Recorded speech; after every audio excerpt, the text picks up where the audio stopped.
How are you? How are we feeling? Congrats on your fight, man. Thank you very much. Your brother just said that. Sweet. Yeah. Appreciate that. Pretty awesome. How about yourself? You know, obviously last time out wasn't the best showing, so how do you bounce back from that? How do you go into this one feeling positive and curious how the camp's been ahead of To start, camp's been great. Staying in a positive mindset, obviously, is something that fighters always have to do. Something that I'm doing, 24/7. I have little notebooks and stuff like that I keep tabs on, like how my day's going, how training is going, everything like that. I said in prior interviews that my last fight kind of ended really, really quickly, that it didn't really feel like too much heartbreak on the loss in a way, just because it ended so quickly, and that's kind of the way it went. So I didn't really have time to like dwell on it or anything like that.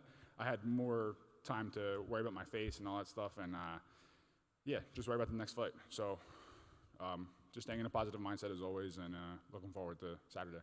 When you mentioned taking the notes in the notebook, is that something someone recommended that you should do, or is that something that you just found worked for you and you taught yourself? Yeah, so back when I was an early professional, one of my training partners, Zach Makovsky, who was in the UFC formerly, gave me a couple of books that I read on, and Thinking Mind, Dancing Body, I think is the one book that I have. So I used that, took a lot of knowledge from that, and I also worked with Brian Kane, who's a performance coach. I worked with him for my Stoltzfus fight that I had, and I had a great performance there, so I just went back to what I did all fight camp for him and kind of followed that, and I'm in the same mindset now that I was back then. Is this something you think guys could probably like look at and get benefit from, or do you think it's case by case, person by person? I think it's something that like everybody can kind of get better on. A lot of the guys and the fighters, they think they have to be like brutes and like mindset doesn't mean anything to me. Like I'm just gonna go in there and kill somebody and do whatever and whatnot. But you have to be real with yourself.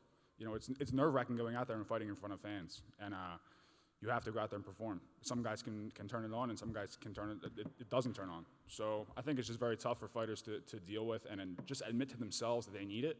And I think that's the biggest problem. Guys don't admit that they need it, but once you have it, you perform very well. Nice.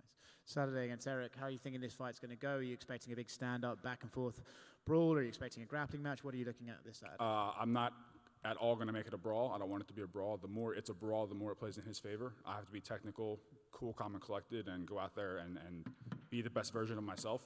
Obviously, I want the best Eryk to be in there as well to challenge me. Throughout this camp, I've performed very well. I'm working with Jordan Valdenucci right here, who's my striking coach, and my striking's on point for this one, so I'm looking forward to going out there and showcasing that.